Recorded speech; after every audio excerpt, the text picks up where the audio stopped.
Yesu asifiwe. Tarehe 23 mwezi wa 11 mwaka huu wa 2025, kipindi hewani tupelisikia yetu ya kila siku. Mwalimu Baraka Mbonaliba kutoka Ideteno Ministries. Tunaendelea na mjadala wetu wa funguo 5 za kukusaidia kufungua hazina za mbinguni ili uishi maisha utoshelevu. Na huu ni ufunguo wa pili, unaitwa ufunuo. Na tulikuwa tunaongea mambo 6 ambayo yamebebwa na roho ya imani. Mzunguko wa imani umebebwa na mambo 6 ambayo yatakufanya imani iwe msingi au jino la kusaidia ufunguo wa ufunuo kufanya kazi.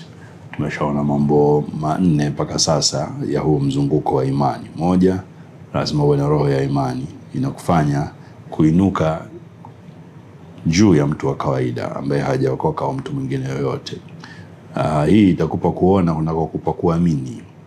Alafu baada ya hapo itakupa kunena yale ambayo umeyaona ili yaweze kutokea. Baada ya hapo itakupa kuona kwa ngazi nyingine ambako kunaondoa uoga na kunakupa ujasiri, nguvu ya kutenda yale ambayo umeyaona. Jambo la 5 au kwenye huu mzunguko wa imani, roho ya imani inapokuja ndani yako inakuongoza kupata ufahamu, inakuongoza kupata ufahamu na hekima. Inakuongoza kupata ufahamu na hekima ambavyo kwa pamoja vinakupelekea kwenye fursa ya kufanya biashara bora kuliko zote duniani, ningeweza kusema.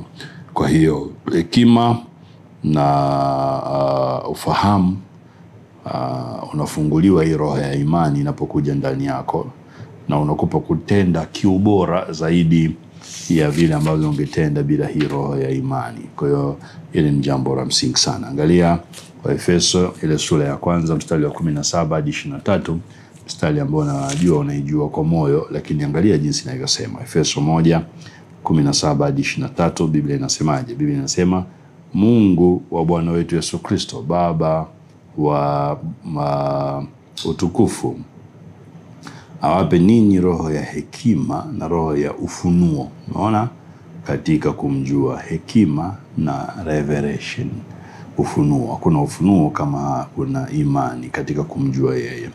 Alafu anasema macho ya mioyo yenu yatiwe nuru. Macho yakitiwa nuru, mjue tumaini la mwito wake jinsi lilivyo, na utajiri wa utukufu wa urithi wake katika watakatifu jinsi ulivyo.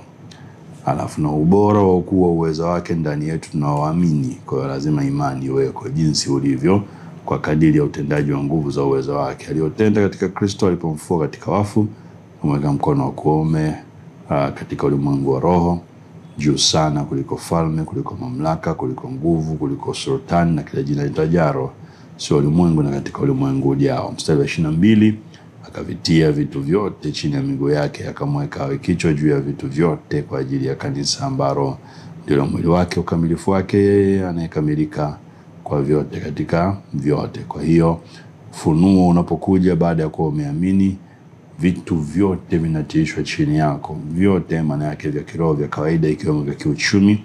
Hakuna nguvu za giza, hakuna sultani, hakuna uchawi ambao unaweza kukuzuia kufanya biashara. Unafanya biashara bora kuliko zote kwa sababu hekima na ufunuo vimekuja kwako. Mithali sura ya 8 naye anatusisitiza jambo hilo. Ule mstari wa 5 na wa 10 anatusisitiza jinsi ambavyo hekima na ufahamu vinakupa kufanya biashara iliyo bora. Labda tunaweza tukaanza na ile sura ya 3 ya Mithali. Sura ya 3 ya Mithali mstari wa 13 hadi wa 18, heri mtu yule anaye hekima na mtu yule apataye ufahamu, knowledge. Maana biashara yake ni bora kuliko biashara ya fedha, na faida yake ni nyingi kuliko dhahabu safi. Vyote hivi vinafunguliwa na roho ya imani. Inakupa ufahamu, inakupa hekima, unafanya biashara iliyo bora.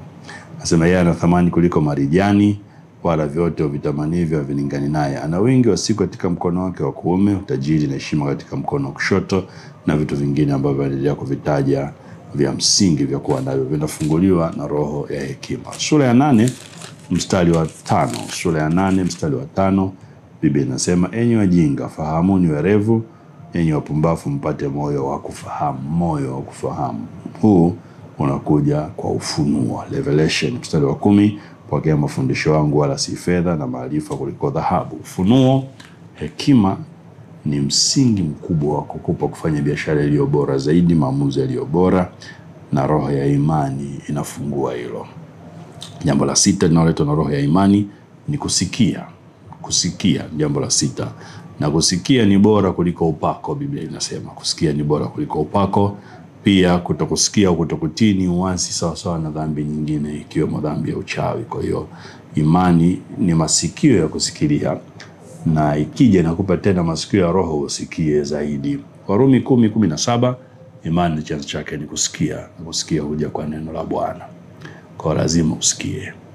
Galatia sura ya 3 mstari wa 2 mstari wa 5 pia inasema imani ni kusikia. Roho ya imani inapokuja ndani yako, moja ya kitu kikubwa inakupa ni kusikia, nakupa kusikia. Kwa imani ni masikio ya kusikilia. Kama ukiniuliza nikwambia kwa tafsiri ambayo ni nyepesi, imani ni masikio ya kusikilia. Galatia sura ya 3 mstari wa 2 Biblia inasema na nataka kujifunza neno hili moja kwenu. Je, mlipokea roho kwa matendo ya sheria au kwa kusikia kunakotokana na imani? Kwa kusikia kunakotokana na imani. Mstari wa 5, basi yeye awapaye roho na kufanya miujiza kati yenu, je, afanya hayo kwa matendo ya sheria au kwa kusikia kunakotokana na imani?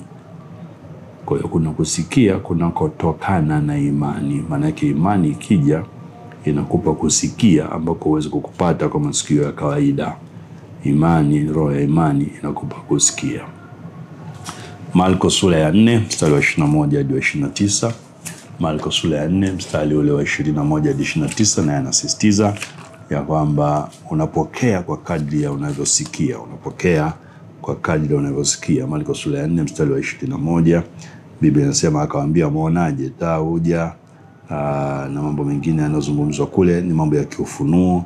Taa haiji ili fichwe, inakuja iweke juu ya kiwango ili ifunuo iweze kufunua. Mstari wa 24, akawaambia, angalieni msikialo.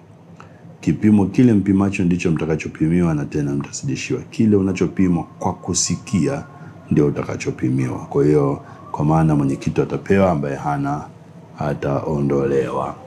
Roho ya imani inakupa kusikia, na kipimo unachosikia ndicho unachopata. Kwa hiyo sharti usikie kwa kipimo cha imani iliyokuu zaidi ili ufanikiwe zaidi. Samueli wa kwanza sura ya 15 22-24, kusikia ni bora, heri kusikia ni bora na kutii ni bora. Kwa hiyo hakikisha unapata roho ya imani kusaidia kusikia. Mungu akubariki sana na uwe na siku njema. Nakuombea sana ufanikiwe kiuchumi, na mwaka huu uwe ni mwaka wako wa mwanzo mpya kwenye eneo la uchumi katika jina la Yesu. Amen.